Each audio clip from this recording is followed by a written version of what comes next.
আসসালামু আলাইকুম সবাইকে। আশা করি সবাই ভালো এবং সুস্থ রয়েছে। আমাদের অ্যাগ্রি প্রিসাইজ রিকল ব্যাচের ইংলিশ ক্লাসে সবাইকে স্বাগতম। অ্যাগ্রি রিকল ব্যাচের বিভিন্ন সাবজেক্টের যে ক্লাসগুলো হয়েছে সেটার ধারাবাহিকতায় আজকে আমরা ইংলিশ ক্লাস নিয়ে চলে এসেছি।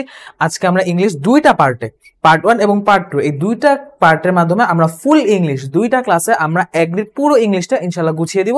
অ্যাগ্রি ইংলিশে যেসব টপিক থেকে কোশ্চেন আসতে পারে সেগুলো আপনাদের সামনে উপস্থাপন করে সেই টপিক থেকে আপনার মিনিমাম কি কি জানা লাগবে সেই সবগুলোকে আমরা একে একে দেখব এবং সবগুলো আমরা একে একে জানবো। ঠিক আছে, যেন আমাদের লাস্ট মোমেন্টে অ্যাগ্রির একটা ফুল রিভাইজ হয়ে যায় এবং আমরা অ্যাগ্রিতে এই রিলেটেড কোশ্চেনগুলো আসলে যেন আমরা না আটকাই। ঠিক আছে, সো আজকে হচ্ছে আমাদের পার্ট 1। আগামী দিন আমরা বা আগামী ভিডিওতে আমরা পার্ট 2 আপলোড করবো এবং ইনশাল্লাহ এই দুই পার্টে আমরা ফুল ইংলিশ আপনাদের সুন্দর করে গুছিয়ে দেওয়ার চেষ্টা করবো। ঠিক আছে, সো আসেন আমরা শুরু করি। প্রথমে আমরা জেনে নিই অ্যাগ্রি ইংলিশের টপিক থেকে কি কি কোশ্চেন আসে বা কোন কোন টপিক থেকে আমাদের কোশ্চেনটা আসতে পারে। সো আমরা যদি বিগত বছরগুলো অ্যানালাইসিস করি আমরা যেটা দেখতে পাবো আরো অনেক টপিক থেকে কোশ্চেন আসলেও মোটা দাগে যেসব টপিক থেকে প্রতি বছর কম বেশি কোশ্চেন আসতে থাকে সেগুলো হচ্ছে এই 9টা topic: parts of speech, right form of verbs, সাথে সাবজেক্ট ভার্ব এগ্রিমেন্টও থাকে, বাট মেইনলি এটাকে রাইট ফর্ম অফ ভার্বস আমরা বলি। তারপর হচ্ছে চেঞ্জিং সেন্টেন্স, ভয়েস, ন্যারেশন, আর মেমোরাইজিং এর মধ্যে আসে appropriate preposition, group verbs, idioms, clause and phrases এবং সবশেষে সিনোনিম অ্যান্টোনিমস। তাহলে আমরা কি দেখতে পাই? এই 5টা হচ্ছে আমাদের কি বলা যায় কনসেপচুয়াল পার্ট আমরা বলি, বা হচ্ছে আমাদের গ্রামার পার্ট। ঠিক আছে, কনসেপচুয়াল বা আমরা আরো সুন্দর করে বলতে পারি এটাকে গ্রামার পার্ট। ঠিক আছে, তো আমাদের গ্রামার পার্ট থেকে মোটামুটি সবচেয়ে ইম্পর্টেন্ট টপিক হচ্ছে এই 5টা, আর মেমোরাইজিং থেকে সবচেয়ে ইম্পর্টেন্ট টপিক হচ্ছে এই 4টা। ঠিক আছে, এই 4টা হচ্ছে আমাদের মেমোরাইজিং বা আমরা বলতে পারি ভোকাবুলারি। ঠিক আছে, এটা হচ্ছে আমাদের মেমোরাইজিং পার্ট বা ভোকাবুলারি পার্ট, মেমোরাইজিং পার্ট বা ভোকাবুলারি পার্ট। ঠিক আছে, মেমোরাইজিং পার্ট বা ভোকাবুলারি পার্ট। এখন কথা হচ্ছে আমি এই 9টা রিভাইজ, আমি যদি 9টা টপিকে রিভাইজ দিই তাহলে কি আমার অ্যাগ্রি ইংলিশ হয়ে যাবে? 10-এর মধ্যে সবসময় 10টার 10টাই যে এইসব টপিক থেকে দিবে এমন না, কারণ 10টার 10টা কোশ্চেনে যদি আপনাকে এই টপিক থেকে দেয় তাহলে অ্যাডমিশনে যে কাকে রাখবে, কাকে বাছাই করবে এবং কাকে বাদ দিবে সেটা তারা সিলেক্ট করতে পারবে না। সো একটা কোশ্চেন অন্তত তারা এইসব টপিকের বাইরে দিলেও দিতে পারে, বা এইসব টপিক থেকে দিলেও তারা দেখা যাবে খুব ক্রিটিক্যাল বা খুব ইনডেপথের কোশ্চেন দিতে পারে। সেটা থেকে ভয় পাওয়ার কোনো কারণ নেই। বাকি 8 থেকে 9টা কোশ্চেন আমাদের এইসব টপিক থেকে ইনশাল্লাহ আসবে। সো এখন আমরা যেটা করব আজকে হচ্ছে এই সবুজ কারেন্সি সব টপিকগুলো, parts of speech, right form of verbs এবং অ্যাপ্রোপ্রিয়েট প্রিপোজিশন, মেমোরাইজিং এর মধ্যে একটা এবং গ্রামারের মধ্যে থেকে 2টা, যে 2টা আমাদের সবচেয়ে বেশি ইম্পর্টেন্ট। এই 2টা হচ্ছে আমাদের সবচেয়ে বেশি ইম্পর্টেন্ট। এখান থেকে মোটামুটি 4 থেকে 5টা কোশ্চেন প্রতি বছর এসে পড়ে। সো আমরা উপরের এই 2টা টপিক এবং নিচের অ্যাপ্রোপ্রিয়েট প্রিপোজিশন, এখানে তো আসলে মুখস্থ ক্লাসে করিয়ে দেওয়ার কিছু নাই, কিন্তু কিভাবে আমরা মুখস্থ করতে পারি, কিভাবে আমরা জিনিসটা পড়তে পারি সেসব নিয়ে আমরা কথাবার্তা বলবো। ঠিক আছে, সো আসেন আমরা ক্লাসটা শুরু করি। প্রথম কথা হচ্ছে পার্টস অফ স্পিচ জিনিসটাকে। পার্টস অফ স্পিচ হচ্ছে বাক্যে ব্যবহৃত প্রতিটা শব্দ, এর আগে একটা পার্টস অফ স্পিচ, মানে একটা বাক্যের মধ্যে যতগুলো শব্দ আছে প্রতিটা শব্দই হচ্ছে আমাদের পার্টস অফ স্পিচ। একটা স্পিচ, আমি একটা কথা বললাম, সেই স্পিচের প্রতিটা পার্টই পার্টস অফ স্পিচ। তো এখন এই পার্টস অফ স্পিচ যদি আমি একটা উদাহরণ দিই, এই যে ইট ওয়াজ এ নাইস সিনারি, প্রতিটা ওয়ার্ড এখানে এক একটা পার্টস অফ স্পিচ। এখন পার্টস অফ স্পিচ তাহলে কয় প্রকার? পার্টস অফ স্পিচ আমরা জানি 8 প্রকার। এটাকে আমরা কিভাবে ভাগ করি? Noun, pronoun, adjective, verb, adverb, সাথে হচ্ছে প্রিপোজিশন, কনজাংশন, ইন্টারজেকশন। সো এই 8টার মধ্যে কোনটার উপর আমার সবচেয়ে বেশি ফোকাস দিতে হবে? আমার ফোকাস হবে নাউন প্রোনাউনে, দেন আমার ফোকাস হবে ভার্ব আর প্রিপোজিশনে, আর এরপর যদি তারা একটু ইন ডেপথে যায় তখন তারা হচ্ছে অ্যাডজেক্টিভ এবং অ্যাডভার্ব টাচ করবে। কিন্তু নর্মালি যদি প্রিপোজিশন থেকে অ্যাগ্রির জন্য সবচেয়ে বেশি ইম্পর্টেন্ট কিছু বলতে হয় পার্টস অফ স্পিচের মধ্যে থেকে, আমি বলবো নাউন প্রোনাউন এবং ভার্ব প্রিপোজিশন। অ্যাডজেক্টিভ অ্যাডভার্বও ইম্পর্টেন্ট, বাট এগুলোর মতো না। আচ্ছা, এখন কোনটাকে আমরা একটু চিনি? নাউন হচ্ছে নেম অফ এনিথিং, যে কোনো কিছুর নাম, নতে নাম নতে নাও, এই হলো ব্যাপার। যে কোনো কিছুর নাম, person, object, virtue, place, time. আমি একটা টাইমের নাম বললাম 2 AM, একটা প্লেসের নাম বললাম খিলগাঁও, একটা ভার্চুর নাম বললাম অনেস্টি, একটা অবজেক্টের নাম বললাম pen, smart board, paper, smartphone, একটা পার্সনের নাম বললাম, আমার নাম বললাম আহনাফ, তারপর আরো যত নাম আছে, রহিম, করিম, যদু, মধু, যত নাম আছে সবগুলো হচ্ছে আমাদের নাউনের মধ্যে পড়বে। আর এই নাউনের পরিবর্তে এখন ধরেন আমার ব্যাপারে আপনি কিছু কথা বলবেন, সো প্রথমে কিন্তু আপনি আমার নামটা বলবেন, এরপর যখন আপনি বলা শুরু করবেন, বা আমার নাম্বার দেন, ধরেন আপনি লিওনেল মেসি নিয়ে কথাবার্তা বলবেন, ঠিক আছে, আপনি আর্জেন্টিনার ফ্যান। সো এখন লিওনেল মেসি আপনি কথা বলতেছেন, আপনি কি প্রতিবার তার ব্যাপারে যতবার কথা বলতে হবে আপনি প্রতিবার লিওনেল মেসি ইউজ করবেন নামটা? এত বড় নাম বারবার লিখবেন না। প্রথমবার তার নামটা লিখবেন, তারপর হি বা হিজ বা হিম, তার নামের পরিবর্তে অন্য একটা ওয়ার্ড ইউজ করবেন যেটা তার নামের পরিবর্তে ইউজ হবে কিন্তু তাকে বুঝাবে। তো এরকম ইনস্টেড অফ নাউন যেটা বসবে সেটা হচ্ছে প্রোনাউন। ওকে, ইজি ব্যাপার। অ্যাডজেক্টিভটা হচ্ছে এই নাউন প্রোনাউনকে মডিফাই করতেছে। এই যে নাউন প্রোনাউন, কোনো কিছুর নাম বা কোনো একটা ব্যক্তি বা বস্তু, আমরা যে সাবজেক্ট ধরতেছি তার দোষ গুণ অবস্থা, মানে তাকে মডিফাই করতেছে, তার একটা অবস্থা বর্ণনা করতেছে। নাউন প্রোনাউনের অবস্থা যেই বর্ণনা করবে সেটা হচ্ছে অ্যাডজেক্টিভ। আরেকটা ব্যাপার যেটা লিঙ্কিং ভার্ব নামে একটা ভার্ব আছে, কিছু ভার্ব আছে সেই ভার্বগুলোকেও মডিফাই করে অ্যাডজেক্টিভ। যেমন আমি যদি বলি ইট ওয়াজ এ নাইস সিনারি, সিনারি হচ্ছে দৃশ্য, দৃশ্য কিন্তু আমি কি বলছি, দৃশ্য হচ্ছে একটা অবজেক্টের নাম, যে আমি একটা দৃশ্য দেখছি, ঠিক আছে। তো এই দৃশ্যটা, এখন দৃশ্যটা কেমন দৃশ্য, দৃশ্যটাকে আমি মডিফাই করতেছি, দোষ গুণ প্রমাণ করছি, এটা চমৎকার দৃশ্য, nice, it was a nice scenery, ঠিক আছে, ইট ওয়াজ এ নাইস সিনারি। তো এখানে নাইসটা হচ্ছে অ্যাডজেক্টিভ, কারণ সেখানে নাউনকে মডিফাই করতেছে। তো এখন নাউন প্রোনাউনের সাথে লিঙ্কিং ভার্ব কি কি আছে সেটা আমরা একটু জেনে নিই। লিঙ্কিং ভার্ব হচ্ছে আমাদের be, become, remain, be, become, remain, তারপর হচ্ছে স্টে, অ্যাপিয়ার, সিম। এটাকে আমরা ছন্দের মাধ্যমে মনে রাখতে পারি, be, become, remain, stay, appear, seem, be, become, remain, stay, appear, seem. আর কি কি আছে, be, become, remain, stay, appear, seem. তারপর হচ্ছে আমাদের পাঁচটা ফিলিংস এর নাম বলবো। পাঁচটা ফিলিংস কি কি, sound, feel, look, smell, taste. Sound, feel, look, smell, taste. Sound, feel, look, smell, taste. আচ্ছা, এখানে একটা কথা, এই বি ভার্বের মধ্যে কিন্তু এম ইজ আর, ওয়াজ ওয়্যারও আছে, ঠিক আছে, am is are, was were এরাও আছে, ঠিক আছে, am is are, was were এরাও আছে। সো এই কয়েকটাকেও আমরা লিঙ্কিং ভার্বের অন্তর্ভুক্ত ধরবো। এরা যখন ভার্বে বসবে, এরা যখন ভার্ব হিসেবে বসবে এবং এদের পর যখন এদেরকে মডিফাই করতে হবে, কারণ দেখেন আমি এখানে একটা জিনিস লিখে আনছি, অ্যাডভার্বকে মডিফাই, অ্যাডভার্ব কারা, যারা হচ্ছে any parts of speech modify করে এক্সেপ্ট নাউন প্রোনাউন, ঠিক আছে। সো নাউন প্রোনাউন বাদে বাকি যাদের সবাইকে মডিফাই করবে অ্যাডভার্ব। তো ভার্বকেও নরমালি অ্যাডভার্বই মডিফাই করার কথা, কিন্তু এইসব ভার্বকে অ্যাডভার্ব না অ্যাডজেক্টিভ মডিফাই করবে। সো মাঝে মধ্যে দেখা যায় এইসব ভার্ব সেন্টেন্সে দিয়ে দেয় এবং একটা অ্যাডজেক্টিভ সূচক বা অ্যাডভার্ব সূচক বাক্য, যেমন নাইস জিনিসটা দিয়ে দিবে আপনাকে এবং জিজ্ঞেস করবে এটা অ্যাডজেক্টিভ না অ্যাডভার্ব। অনেকে ভুলে অ্যাডভার্ব দাগাবে, যে মনে করবে আচ্ছা ঠিক আছে সে তো ভার্বকে মডিফাই করেছে, but no, there are linking verbs. So linking verb যদি থাকে সেটা অ্যাডভার্ব না, সেটা অ্যাডজেক্টিভ হবে, ঠিক আছে। আমি প্রতিটা ধাপে ধাপে আপনাকে যেটা আপনার না জানলে সেটাই আপনাকে দেখা দিব। হয়তো মনে হতে পারে যে আচ্ছা অনেক কিছু তো আলোচনা হলো না, হ্যাঁ, লাস্ট মোমেন্টে সবকিছু এত প্রিসাইসলি আলোচনা করা পসিবল না। সো আমরা যেটা করব, একদম যেগুলো টপিক আমার লাস্ট মোমেন্টে ডিভাইস দেওয়ার জন্য সবচেয়ে বেশি ইম্পর্টেন্ট, যেগুলো জিনিস আমার খেয়াল রাখার জন্য সবচেয়ে বেশি জরুরি, সেগুলোই আমরা দেখবো ক্লাসে, ঠিক আছে। তো গেল অ্যাডজেক্টিভ, গেল অ্যাডভার্ব, গেল, আমরা দুটো একসাথে দেখে ফেললাম। ভার্ব কি, ভার্ব হচ্ছে রিফার্স টু এনি অ্যাকশন, যে কোনো একটা কাজ, যে কোনো একটা অ্যাকশনকে যেই রেফার করবে সেটা হচ্ছে ভার্ব। ইটিং, স্লিপিং, তারপর হচ্ছে স্নোরিং, নাক ডাকা, গোয়িং, রানিং, ওয়াকিং, সবকিছু হচ্ছে এখানে কাজ, যে কোনো কিছু, হাঁটা, দৌড়ানো, খাওয়া, ঘুমানো, লেখাপড়া করা, স্টাডিং, সবকিছু হচ্ছে আমার একটা অ্যাকশন রিফার করতেছে, সেগুলো হচ্ছে ভার্ব। আর মডিফাইজ এর কথা যেটা বললাম, নাউন প্রোনাউন এবং লিঙ্কিং ভার্বকে হচ্ছে অ্যাডজেক্টিভ মডিফাই করে, তাদের দোষগুণ অবস্থা প্রমাণ করে বা তাদের দোষগুণ অবস্থা ব্যাখ্যা করে। এবং নাউন প্রোনাউন লিঙ্কিং ভার্ব বাদে দুনিয়ার যত পার্টস অফ স্পিচ আছে সবার দোষগুণ বর্ণনা করে অ্যাডভার্ব। আচ্ছা গেল, এবার আসি প্রিপোজিশন, কনজাংশন, ইন্টারজেকশন। যদি নিচ থেকে আসি, ইন্টারজেকশন হচ্ছে শোজ এক্সপ্রেশন। আমরা বলি ওয়াও, অ্যালাস, তারপর হুররা, ব্রাভো, আমাদের প্রতিটা এক্সপ্রেশন হচ্ছে ইন্টারজেকশন, ঠিক আছে। এই প্রতিটা এক্সপ্রেশনকে আমরা আলাদাভাবে যখন আবেগ দিয়ে প্রকাশ করছি সেটা হচ্ছে ইন্টারজেকশন।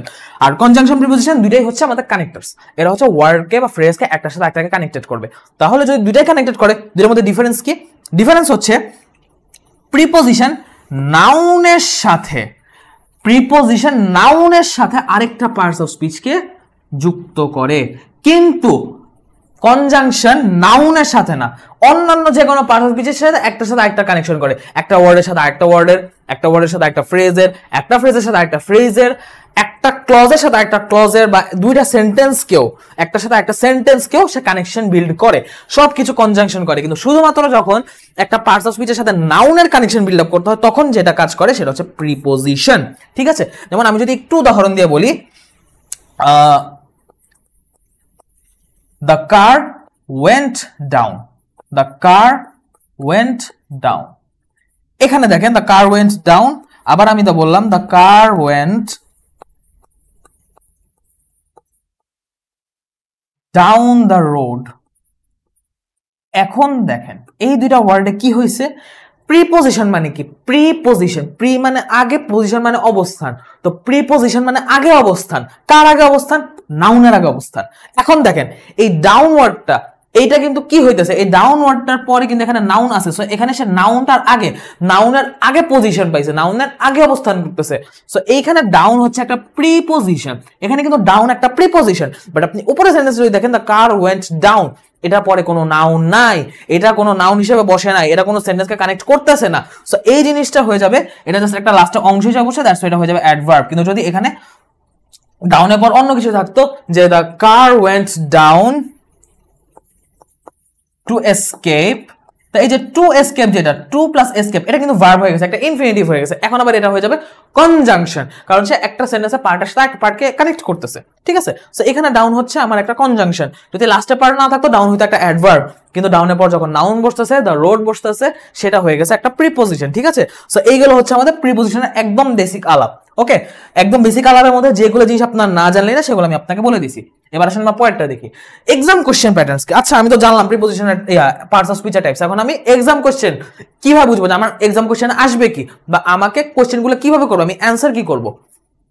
পার্টস অফ স্পিচ থেকে মাত্র দুইটা টাইপের কোশ্চেন আসে, মাত্র দুইটা টাইপের কোশ্চেন আসে। প্রথমটা হচ্ছে আইডেন্টিফিকেশন, দ্বিতীয়টা হচ্ছে ইন্টারচেঞ্জ। আইডেন্টিফিকেশনটা কি? একটা সেন্টেন্স দিবে, একটা সেন্টেন্সের মধ্যে একটা ওয়ার্ডকে আন্ডারলাইন করে দিবে, সেই ওয়ার্ডটা বলতে হবে কোন পার্টস অফ স্পিচ, অথবা একটা ওয়ার্ডকে স্পেসিফিক্যালি জাস্ট আপনাকে দিয়ে বলবে the word dash is a noun, a verb, an adjective or an adverb, ঠিক আছে। আপনাকে যখন একটা ওয়ার্ড দিয়ে সরাসরি আস্ক করবে, অথবা একটা সেন্টেন্স দিয়ে ওই সেন্টেন্সের মধ্যে একটা স্পেসিফিক ওয়ার্ডকে হাইলাইট করে বা আন্ডারলাইন করে আস্ক করবে, ওইটা পার্টস অফ স্পিচটা কি, এটা হচ্ছে আমাদের আইডেন্টিফিকেশন। আর ইন্টারচেঞ্জ কি? আপনাকে একটা ওয়ার্ড দিয়ে বলবে এই ওয়ার্ডের নাউন ফর্ম কি, এই ওয়ার্ডের ভার্ব ফর্ম কি, এই ওয়ার্ডের অ্যাডজেক্টিভ ফর্ম কি, ঠিক আছে। সো এইরকম কোশ্চেন আমাদের আসে। এখন ইন্টারচেঞ্জের জন্য আমরা কিছু থাম্বরুল মনে রাখতে পারি, যেমন নাউনের পর নরমালি যেগুলো বসে, নাউনের লাস্টে আমরা কি দেখি, এএনসি বসে, ক্লিয়ারেন্স, ফ্র্যাগ্রেন্স, গ্রিভেন্স, ঠিক আছে। তারপর ইন্স্যুরেন্স, তো সবগুলো লাস্টে এন্স বসে, ডাম বসে, ফ্রিডম, উইজডম, তারপর হচ্ছে আমাদের মেন্ট বসে, অ্যারেঞ্জমেন্ট, কমেন্সমেন্ট, এন্টারটেইনমেন্ট, ঠিক আছে, লাস্টে মেন্ট বসতে পারে। তারপর হচ্ছে আমাদের আর কি বসতে পারে, আমরা কি বসাতে পারি, নাউনের লাস্টে এরকম আরো বেশ কয়েকটি জিনিস বসে, ঠিক আছে। নেস বসে, যে কাইন্ডনেস, ওয়াইজ কাইন্ডনেস, তারপর হচ্ছে আমাদের কি বলে কনসিয়াসনেস, আনকনসিয়াসনেস, তো এই যে নেস বসে। তারপর হচ্ছে আমাদের আর কি কি বসতে পারে, মেন্ট, নেস, অ্যান্স, তারপর হচ্ছে আমাদের এআর ওয়াই বসতে পারে, নেসেসারি, সো এরকম আরো অনেক কিছু বসতে পারে, আপনারা যে কোনো বই থেকে পাবেন। তারপর অ্যাডজেক্টিভের পাশে নরমালি কি বসে, অ্যাডজেক্টিভের লাস্টে নরমালি বসে হচ্ছে আমাদের শুধু ওয়াই বসে, তারপর ইটি বসে, ঠিক আছে। এরকম বিভিন্ন জিনিসপত্র বসে। আমি সবগুলো বললাম না, আমি স্পেসিফিক একটা যেগুলো আমাদের খুবই কমন সেগুলো বললাম, ঠিক আছে। অ্যাডভার্বের লাস্টে নরমালি অ্যাডভার্ব আর অ্যাডজেক্টিভ দুটো লাস্টে এলওয়াই বসে, এলওয়াই দুই ক্ষেত্রে বসতে পারে। ভার্বের ক্ষেত্রে আমরা কি দেখবো, ভার্বের আগে নরমালি এম বা এন এইরকম কিছু একটা বসে, বা ইম এরকম কিছু একটা বসে, সেরকম দেখা যায় সে ভার্বটা মানে এটা যে একটা ভার্ব, এটা একটা কাজ বোঝাচ্ছে, সেরকম ভাবে এটা মিন করে, ঠিক আছে। সো এরকম কিছু কিছু সাফিক্স বা প্রিফিক্স আছে যেগুলো দিয়ে আমরা চিনতে পারি। এই কয়েকটা জিনিস হচ্ছে ইন্টারচেঞ্জে হেল্প করে। এটা আমি আলাদাভাবে স্লাইডে লিখে আনিনি, আপনারা যে কোনো বই খুললে, যে কোনো কিছু খুললে আপনারা এগুলো ইজিলি পাবেন, ঠিক আছে। এগুলো আলাদাভাবে লিখে আনার কিছু নেই। ইভেন একটা জিনিস আপনারা দেখলো, ওয়ার্ড দেখলো, আপনারা বুঝতে পারবেন এটার অর্থ দেখে, যেটা কি কোনো একটা গুণের নাম বুঝাচ্ছে নাকি এইটা কোন এটার সাথে কোন একটা নাউন বসতে হবে, ঠিক আছে। যেমন আপনি যখন বুঝতেছেন অনেস্ট মানে কি, অনেস্টের লাস্টে একটা পার্সন হবে, অনেস্টের লাস্টে একটা মানুষকে বুঝাইতে হবে যে সে অনেস্ট। আমি কিন্তু বলতে পারি না honest is the best policy, honesty বলতে হবে। যখন গুণের নামটা বলতে যাবো তখন আমাকে অনেস্টি বলতে হবে, ঠিক আছে। সো এরকম কিছু কিছু ফ্যাক্টর আছে। যাই হোক, এবার আসি কিছু ইম্পর্টেন্ট শর্টকাটসে। আচ্ছা, আমি তো এখন ভাই আপনার কথা তো আমি এখন এত ডিপে পড়তে পারবো না, আমার তো এত সময় নেই। আপনি আমাকে কিছু শর্টকাট বলেন যেটা দেখে আমি চিনতে পারবো যে আচ্ছা সেন্টেন্সের মধ্যে আমাকে যদি কোনো লাইন দাগিয়ে দেয় এইটা এই পার্টস অফ স্পিচ, আমাকে একটু এটা বুঝার ইয়াটা বলেন, ট্রিক্সটা বলেন। আপনি তো ইন্টারচেঞ্জ বলেন, আইডেন্টিফিকেশন একটু বলেন। ওকে, সো আইডেন্টিফিকেশন আমি কি দেখবো, আর্টিকেলের পর যদি কোনো ওয়ার্ড না থাকে ডিরেক্ট সেটা নাউন হবে। আর্টিকেলের পর যদি কোনো ওয়ার্ড না থাকে সেটা ডিরেক্ট নাউন হবে। যেমন দায়ের পর বুক বসছে, the book, a pen, a paper, an ant, an elephant. প্রত্যেকটা আর্টিকেলের পর যে ওয়ার্ডটা নরমালি বসবে, যদি একটা ওয়ার্ড বসে সেটা হবে নাউন। যদি আর্টিকেল আর নাউনের মাঝখানে একাধিক ওয়ার্ড থাকে সেটা হবে অ্যাডজেক্টিভ। আই রিপিট, একাধিক ওয়ার্ড থাকলেও অ্যাডজেক্টিভ হবে। ধরেন আর্টিকেল আর নাউনের মাঝখানে একটা ওয়ার্ড, একটা অ্যাডজেক্টিভ। আর্টিকেল এবং নাউনের মাঝখানে দুই তিনটা ওয়ার্ড, তো ওই দুই তিনটা ওয়ার্ডের মধ্যে একটা অ্যাডজেক্টিভ, বাকি দুই তিনটা অ্যাডভার্ব না, প্রত্যেকটা অ্যাডজেক্টিভ। উদাহরণ দেখেন, দ্য ডিপ ব্লু সি, এখানে দা আর সি, দা হচ্ছে আর্টিকেল এবং সি হচ্ছে নাউন। বাট এই যে ডিপ ব্লু সি, তো এখানে ব্লু হচ্ছে সি কে বলতেছে, ব্লু কি মানে সিটার একটা মানে সি বা সমুদ্রের একটা কালার বা সমুদ্রের একটা বৈশিষ্ট্য বোঝাচ্ছে, ডিপটাও হচ্ছে সমুদ্রের বৈশিষ্ট্য বোঝাচ্ছে। সেখানে ব্লু অ্যাডজেক্টিভ, ডিপ অ্যাডজেক্টিভ, বুঝতে পারছেন? Positive plus noun. আচ্ছা, পজিটিভ। এখন দেখেন আপনাকে প্রিপোজিশন যদি প্রিপোজিশন হলে প্রোনাউন যদি বলি, এখন আমি বললাম আই, আমরা একটা ইউজ করি আই, একটা ইউজ করি মি, একটা ইউজ করি মাই, ঠিক আছে। এখন আই কিন্তু আমি সাবজেক্ট হিসেবে ইউজ করি, ঠিক আছে। আবার মি আমি অবজেক্ট হিসেবে ইউজ করি। এখন আমি যখন একটা প্রোনাউনকে সেম মিনিং এ অবজেক্ট হিসেবে ইউজ করতেছি মি বসতেছে, সাবজেক্ট হিসেবে বসতেছি আই বসতেছে। আবার যখন কোনো কিছু আমি আমার বোঝাতে ইউজ করতেছি তখন আমি মাই ইউজ করতেছি, ঠিক আছে? এগুলো হচ্ছে একটা ফর্ম। সো এই যে যখন আমি সাবজেক্ট হিসেবে বসাবো এটাকে বলা হবে নমিনেটিভ ফর্ম, এটাকে বলা হবে নমিনেটিভ ফর্ম। যখন আমি অবজেক্ট হিসেবে বসাবো এটাকে বলা হবে অবজেক্টিভ ফর্ম। আর যখন আমি পজেসিভ হিসেবে বা কোনো কিছু আমার বোঝাতে বসাবো তখন সেটা হবে পজেসিভ ফর্ম, ঠিক আছে? এখন যদি আই হয় তো আই এর পজিটিভ ফর্ম হবে, আই এর অবজেক্টিভ ফর্ম হবে মি, পজিটিভ ফর্ম হবে মাইট। যদি আমি বলি উই, এটার অবজেক্টিভ ফর্ম হবে আজ, কিন্তু পজিটিভ ফর্ম হবে আওয়ার। যদি আমি হি বলি তাহলে সেটার অবজেক্টিভ ফর্ম হবে হিম, কিন্তু পজিটিভ ফর্ম হবে হিজ। যদি আমি শি বলি তাহলে এটার অবজেক্টিভ ফর্ম হবে হার, পজিটিভ ফর্ম হবে হার। সেম হইতেই পারে ভাই, সেম হইতেই পারে, ঠিক আছে? এটা কোনো মানে অস্বাভাবিক কিছু না। দে যদি আমি বলি, দেকে আমি যখন অবজেক্ট হিসেবে বসাবো যে দে আর প্লেইং ফুটবল, এটাকে আমি অবজেক্টিভ করলে কি করব? Football is being played by them, them বসে দিছি, দে জায়গায় আমি দেম বসাচ্ছি, সেখানে দেম হবে। পজিটিভ হিসেবে আমি যদি বসাই তাহলে বলবো দে আর, তাদের, দে আর, ঠিক আছে? সো এই জিনিসটা আমি লিখে আনি না, আমি আপনাদের তো আলাদাভাবে লিখে দেখা দিলাম। পজিটিভ হচ্ছে এরকম, মানে নাউন প্রোনাউনের একটা ফর্ম হচ্ছে পজেসিভ ফর্ম। পজিটিভ অ্যাডজেক্টিভও হয়, বাট আমি পজিটিভ প্রোনাউনটা বুঝালাম, ঠিক আছে? এটা হচ্ছে পজিটিভ অ্যাডজেক্টিভ, এটা হচ্ছে পজিটিভ অ্যাডজেক্টিভ, পজিটিভ প্রোনাউন একটু অন্যরকম। এটা হচ্ছে পজিটিভ অ্যাডজেক্টিভ, এই একটা হচ্ছে অ্যাডজেক্টিভ, এটা আমি বলতে ভুলে গেছি, এটা হচ্ছে অ্যাডজেক্টিভ। পজিটিভ প্রোনাউনটা একটু অন্যরকম, পজিটিভ প্রোনাউনগুলো হচ্ছে mine, ours, his, hers, theirs, এরকম এভাবে বোঝায়, ঠিক আছে? ওটা লাস্টে কোনো নাউন বসে না, ওটা একটু অন্যরকম হয়। সো পজিটিভ বলতে আমরা এখানে অ্যাডজেক্টিভ বুঝেছি, পজিটিভ নিচে এখানে একটা অ্যাডজেক্টিভ। সো এই অ্যাডজেক্টিভের পর যেটা বলবে সেটা হবে নাউন, আর এই দুটো মাঝখানে, এই পজিটিভ আর নাউনের মাঝখানে যদি কোনো ওয়ার্ড বসে সেটা হবে অ্যাডজেক্টিভ। যেমন মাই কার, এখানে দেখেন মাই, মাই বলতে এখানে কারে বৈশিষ্ট্য বুঝাতেছে, কারটা কার বা এই গাড়িটা কার, এই গাড়ি হচ্ছে আমার গাড়ি, এই গাড়িটা তার গাড়ি, গাড়ির বৈশিষ্ট্য বুঝাচ্ছি। সেখানে মাইটা হচ্ছে একটা বৈশিষ্ট্য, এটা একটা অ্যাডজেক্টিভ। বাট কিরকম অ্যাডজেক্টিভ? Possessive adjective. অ্যাডজেক্টিভটা একটা নাম আছে, আলাদাভাবে এই জিনিসটা বললাম কারণ এটা লাগে, পজিটিভটা লাগে, ওকে? পজিটিভ প্রোনাউন খুব একটা লাগে না, বাট পজিটিভ অ্যাডজেক্টিভ বেশি লাগে, এই কারণে পজিটিভ অ্যাডজেক্টিভটা আমি দেখালাম। পজিটিভ প্রোনাউন প্রথমে বললেও এই দুটো প্রোনাউন, নমিনেটিভ আর অবজেক্টিভ, এই দুটো প্রোনাউন, বাট পজিটিভটা হচ্ছে অ্যাডজেক্টিভ, ঠিক আছে? একটু আমি ক্লিয়ার করে দিলাম। আবার দেখেন পজিটিভ আর নাউনের মাঝখানে অ্যাডজেক্টিভ কি বসবে? অ্যাডমিট কার্ড, অ্যাডমিট মানে ভর্তি হওয়া, অ্যাডমিট কিন্তু নরমাল একটা ভার্ব। আপনাকে যদি বলে দাও ওয়ার্ড অ্যাডমিট, এটা কি? শুধু ওয়ার্ড অ্যাডমিট বলো, আপনি বলবেন এটা ভার্ব। অ্যাডমিট মানে ভর্তি হওয়া, বাট এইখানে অ্যাডমিটটা কি হিসেবে বসতেছে? আপনাকে আন্ডারলাইন করে কেন দিবে, আইডেন্টিফাই করতে কেন দিবে এটা? হিজ হচ্ছে একটা পজিটিভ, কার্ড হচ্ছে একটা নাউন। পজিটিভ আর নাউনের মাঝখানে যদি এমন কিছু বসে যে ওয়ার্ডটা নাউনের বৈশিষ্ট্যকে বোঝাচ্ছে, নাউনকে মডিফাই করতেছে, সেই ভার্ব বা সেই নাউনটা হয়ে যাবে অ্যাডজেক্টিভ। এখানে ভার্ব থাকলে সেটাও অ্যাডজেক্টিভ হিসেবে বসবে, এখানে নাউন থাকলে সেটাও অ্যাডজেক্টিভ হিসেবে বসবে।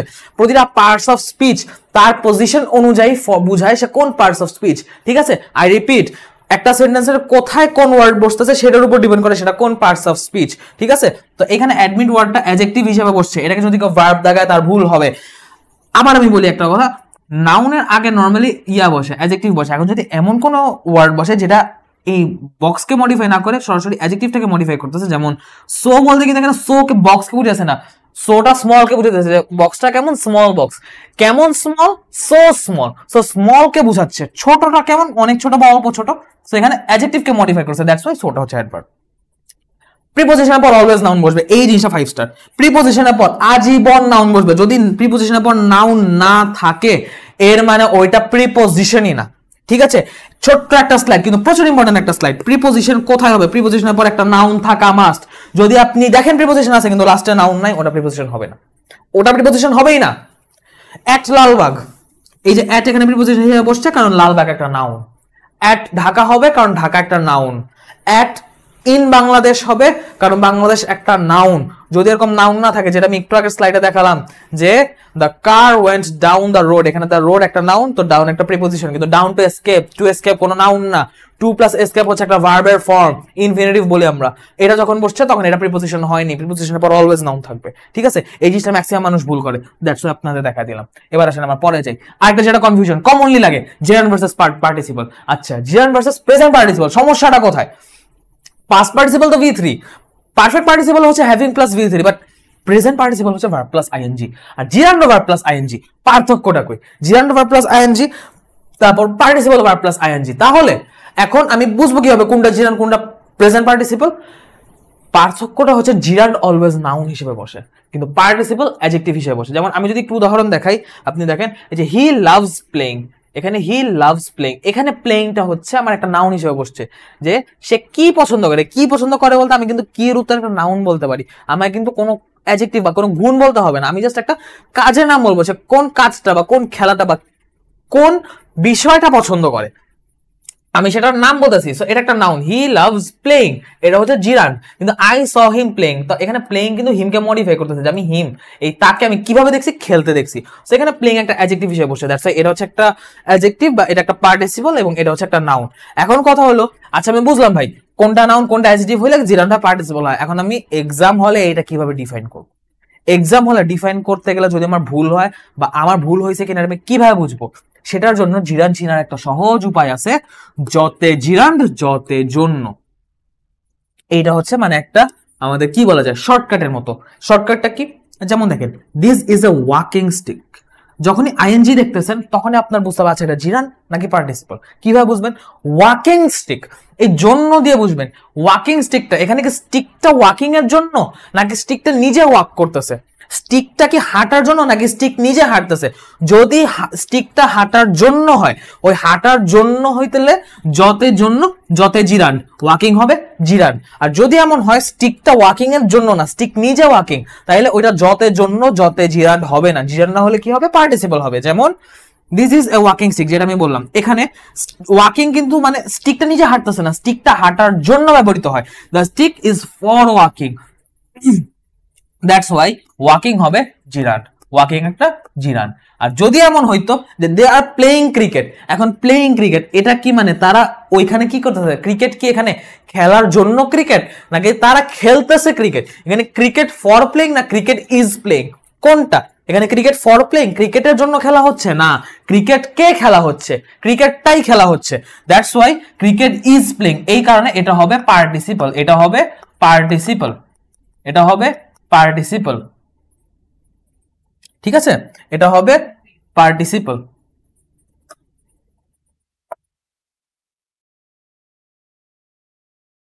আচ্ছা, তো আমরা যে ব্যাপারে কথা বলতেছিলাম সেটা হচ্ছে যে আমরা জিরান্ড এবং পার্টিসিপল এখন ক্লিয়ার করেছি। এখন জিরান্ড এবং পার্টিসিপল আমরা এখন যেটা কনফিউশনে পড়ি যে আমরা লাস্টে এল ওয়াই দেখলেই অ্যাডজেক্টিভ দাগায়, এল ওয়াই দেখলে অ্যাডভার্ব মনে করি, বাট এল ওয়াই মানেই যে অ্যাডভার্ব ব্যাপারটা এমন নয়। ঠিক আছে, এল ওয়াই মানেই অ্যাডভার্ব নয়। এল ওয়াই যদি একটা নাউনের আগে বসে, একটা নাউনের সাথে যখন এল ওয়াই যুক্ত হবে তখন সেটা অ্যাডজেক্টিভ হবে। স্পেসিফিক কিছু ওয়ার্ড আছে যেগুলো পর এল ওয়াই বসলে অ্যাডজেক্টিভ হয়, কিন্তু এগুলোর বাইরে বাকি সব ওয়ার্ডের লাস্টে এল ওয়াই বসলে অ্যাডভার্ব হয়। ঠিক আছে, এরকম উদাহরণ স্পেসিফিক কিছু কিছু, বাট স্টিল কমন রুল হচ্ছে বা রুল অফ থাম্ব হচ্ছে নাউনের পর এল ওয়াই মানেই অ্যাডজেক্টিভ আর অ্যাডজেক্টিভের পর এল ওয়াই মানেই অ্যাডভার্ব। ব্যাপারটা কি? যেমন হোমলি, ফ্রেন্ডলি, ডিয়ারলি, আমি যদি দেখি এই জিনিসটা এটা অ্যাডজেক্টিভ না অ্যাডভার্ব? হোমলি, হোম হচ্ছে একটা নাউন, ফ্রেন্ড হচ্ছে একটা নাউন, বন্ধু, ফ্রেন্ড একটা নাউন, ডিয়ার, ডিয়ার বলতে আমরা নিজেদের প্রিয়জনকে বুঝাই, প্রিয়জন একটা নাউন। এই নাউনের পরে যখন এল ওয়াই অংশটা বসতেছে, এই নাউনের পরে যখন এল ওয়াই অংশটা বসতেছে, তখন এই এল ওয়াই অংশটা বসার কারণে এটা হয়ে যাবে অ্যাডজেক্টিভ, নট অ্যাডভার্ব। অ্যাডভার্ব কখন হবে? যখন এই দেখেন ব্যাডলি, কেয়ারফুলি, লার্জলি, এই যে ব্যাড, কেয়ারফুল, লার্জ, এগুলো একটা অ্যাডজেক্টিভ। এগুলো যখন এল ওয়াই বসবে তখন সেটা অ্যাডভার্ব হবে।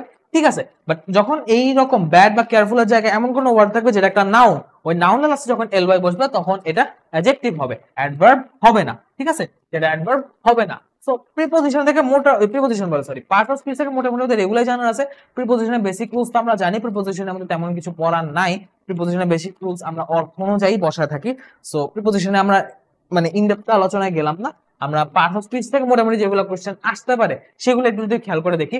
যেমন কি আসতে পারে? This heavy box, this heavy box is quite expensive, এইখানে অ্যাডজেক্টিভ না কোনটা খেয়াল করে দেখেন। হেভি, এখানে বক্সটা কেমন বক্স? Heavy box. কোন বক্স? This box. সো বক্সকে দুইটা জিনিস মডিফাই করতেছে। ঠিক আছে, বক্সকে হেভিও মডিফাই করছে, দিসও মডিফাই করছে, তাহলে দিস আর হেভি এই দুটার একটাও অ্যাডজেক্টিভ হবে না, which is following is not adjective here. This adjective, এটা অ্যাডজেক্টিভ, সরি এদের অ্যাডজেক্টিভ হবে, অ্যানসার হবে না। এদের অ্যাডজেক্টিভ হবে বাট অ্যানসার হবে না। আর দিস বক্স ইজ এক্সপেন্সিভ, এই যে এক্সপেন্সিভ, এক্সপেন্সিভও কিন্তু বক্সটাকেই বোঝাচ্ছে যে কোনটা এক্সপেন্সিভ, বক্সটা এক্সপেন্সিভ। কিন্তু কেমন এক্সপেন্সিভ? এই যে এক্সপেন্সিভ আমি বলতেছি যে অনেক দামি, এই যে দামি বলতে আমি তার বৈশিষ্ট্য বুঝাচ্ছি। কেমন দামি? অল্প দামি, বেশি দামি, কেমন দামি? Quite expensive. সো কোয়াইট এখানে বক্স কেন? কোয়াইট এখানে এক্সপেন্সিভ কে বোঝাচ্ছে। তাহলে কোয়াইট হচ্ছে এখানে অ্যাডভার্ব, কোয়াইট হবে আমাদের অ্যান্সার, এক্সপেন্সিভ হবে না। আশা করি clear. Noun form of progress, যেটা আমি বলছিলাম প্রোগ্রেসের নাউন ফর্ম কি, সো প্রোগ্রেসের নাউন ফর্ম এটা হবে আমাদের প্রোগ্রেসিভ না, প্রোগ্রেসিভ হচ্ছে একটা অ্যাডজেক্টিভ, আইভিই অ্যাডজেক্টিভের লাস্টে বসে, ঠিক আছে, এটা হবে না। প্রোগ্রেসর, প্রোগ্রেসরও হচ্ছে একটা মানুষকে বুঝাইছে, প্রোগ্রেসর হবে না। প্রোগ্রেসর অ্যাকচুয়ালি কোন মানুষ প্রোগ্রেস করতেছে সেটাকে আমরা প্রোগ্রেসর কখনো বলি না, এই ওয়ার্ডটা ইনকারেক্ট। এটা হয়তো দেখে মনে হতে পারে ঠিক আছে এটা বসতে পারে, এটা নাউন ফর্ম হতে পারে, বাট ওয়ার্ডটা নিজে ইনকারেক্ট, সেটা হবে না। প্রোগ্রেস একটা ভার্ব, এটা হবে না। প্রোগ্রেশন, অগ্রগতি, সো এটা একটা ইমপ্রুভমেন্ট বা একটা গুণের নাম বোঝাচ্ছে, দ্যাটস ওয়াই প্রোগ্রেশনটা হচ্ছে আমাদের answer. Our blessings comes from above, ব্লেসিংসটা কি এদিকে, our blessings comes from above, এখানে ব্লেস মানে কিন্তু হচ্ছে আমাদের ইয়া করা, মানে কারোর উপর দয়া করা, আর ব্লেসিংস মানে হচ্ছে দয়া, ব্লেসিংস মানে হচ্ছে দয়া, দয়া একটা গুণ, গুণের নাম, দ্যাটস ওয়াই এই ব্লেসিংসটা হচ্ছে আমাদের নাউন হবে, ব্লেসিংসটা নাউন হবে, অ্যাডজেক্টিভ অ্যাডভার্ব বা ভার্ব হবে না। দেখেন আওয়ার ব্লেসিংস, আওয়ার একটা অ্যাডজেক্টিভ, সো অ্যাডজেক্টিভ নাউনকে মডিফাই করবো সব সময়, সো এটা সেই যুক্তিতেও নাউন হবে। এবং এই কোশ্চেনটা বিগত বছর এগ্রিতে আসা কোশ্চেন। নিচেরটা হচ্ছে একদম ঠিক গত বছরের কোশ্চেন, যে doctor Mohammad Shahidullah had a great feel for knowledge, feel মানে কিন্তু অনুভব করা, ফিল মানে কিন্তু অনুভব করা, যে আমি কাউকে অনুভব করতেছি, এটা একটা অ্যাকশনকে রিফার করতেছে, বাট এখানে একটা অ্যাকশন হিসেবে বসেনি। হ্যাড এ গ্রেট ফিল, ওই যে আমি বলছিলাম আর্টিকেল, আর্টিকেলের পর গ্রেট, গ্রেট ফিলকে বুঝিয়ে দিচ্ছে, গ্রেট একটা adjective, so article plus adjective plus noun, ওই যে আমি যে ফরম্যাটটা আপনাদের শুরুতে বলছিলাম যে ইম্পর্টেন্ট শর্টকাটস, এটা সেই শর্টকাটের মধ্যে পড়ে গেছে। সো ফিল হবে একটা নাউন, এখানে অনুভূতির নাম বোঝাচ্ছে, ঠিক আছে, এখানে অনুভূতির নাম বোঝাচ্ছে। পার্টস অফ স্পিচ থেকে মোটামুটি আমাদের এটুকু জানলে এনাফ, পার্টস অফ স্পিচের বেশি কিছু লাগবে না। এখন আমাদের আলফা 5.s নামে একটা ব্যাচ চলছে, যে ব্যাচটা হচ্ছে আমাদের মেডিকেল অ্যাডমিশনের জন্য ডেডিকেটেড একটা সেকেন্ড টাইমার ব্যাচ, ঠিক আছে। এই ব্যাচের ব্যাপারে যদি আমি একটু কথা বলি, যে আমাদের মধ্যে যারা এগ্রি দিচ্ছি তাদের মধ্যে এমন অনেকে আছে যে আমরা ফার্স্ট টাইমে হয়তো কোনো একটা ছোট্ট ভুলের কারণে বা কোনো একটা গ্যাপের কারণে আমরা চান্স মিস করেছি, কিন্তু এখন আমরা সেকেন্ড টাইম আবার প্রিপারেশন নেব, এগ্রির পর আমরা আবার নতুন করে নিজেদের জার্নি শুরু করব। সেই জার্নির জন্য আলফা 5.s নামে আমরা একটা ব্যাচ লঞ্চ করছি, যেটা অ্যাডমিশনের জন্য, মেডিকেল অ্যাডমিশনের জন্য সেকেন্ড টাইমারদের জন্য বিশেষভাবে করা, এবং এটা তাদের জন্য খুবই মানে উপযুক্ত একটা অনলাইন কোর্স হবে ইনশাল্লাহ, ঠিক আছে। সো আমরা একটু এবার পরের টপিকে আসি। পরের টপিক হচ্ছে রাইট ফর্ম অফ ভার্বস, ঠিক আছে। সো মেডিকেল অ্যাডমিশনের প্রিপারেশন শুরু করার আগে তো আমাকে এগ্রিটা ক্লিয়ার করে নিতে হবে। আমি যদি একটা জায়গা সিকিউর করতে না পারি তাহলে তো আমার জন্য মানে প্রিপারেশন নেওয়ার একটা কঠিন হয়ে যাবে, মেন্টাল প্রেশার আরো বেশি হবে, দ্যাটস ওয়াই আমরা আগে এগ্রিটা ক্লিয়ার করবো, ঠিক আছে। তো এগ্রির ব্যাপারে যদি আমরা আসি, আমরা প্রথমে হচ্ছে পার্টস অফ স্পিচটা দেখে ফেলছি, কি ব্যাপার এটা যায় না কেন,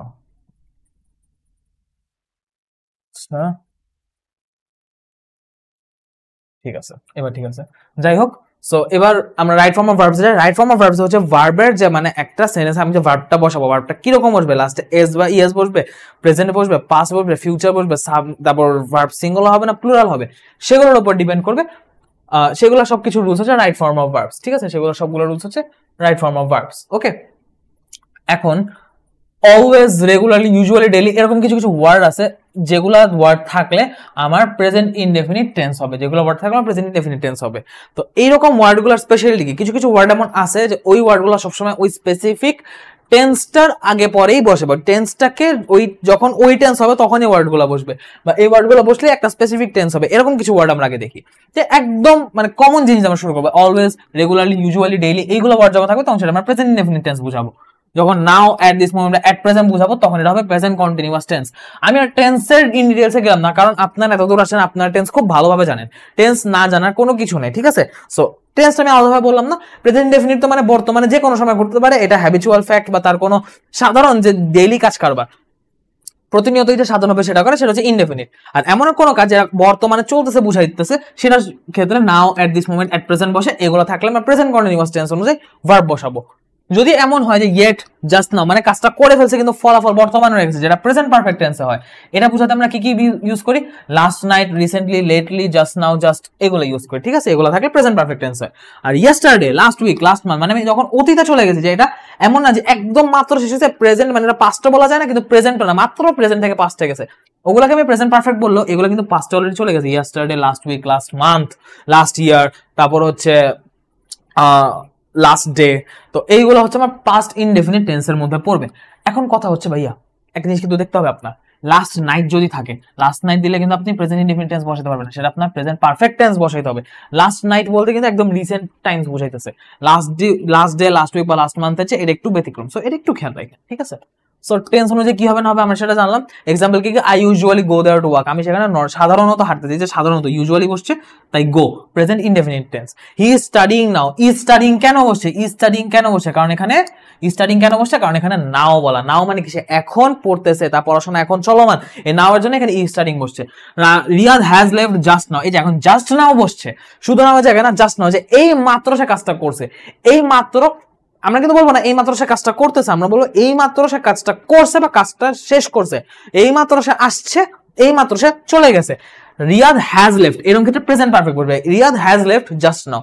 যখন আমি অতীতে চলে যাবো তখন কি হবে, আই হ্যাভ, এটা কি আই হ্যাভ সিন হিম না, এটা হবে I saw him yesterday, I saw him yesterday, ঠিক আছে, এটা একটু ভুল লেখা, এটা হবে আই স হিম ইয়েস্টারডে। গেল। মোডাল অক্সিলারিজ এর পর ভার্বের প্রেজেন্ট ফর্ম বসে। মোডাল অক্সিলারিজ কি, আমাদের can, could, may, might, shall, should, will, would এগুলো আছে। আমাদের হচ্ছে can, could, may, might, can, could, may, might আছে, তারপর হচ্ছে শ্যাল, শুড, উইল, উড আছে, শ্যাল, শুড, উইল, উড আছে, শ্যাল, শুড, উইল, উড আছে।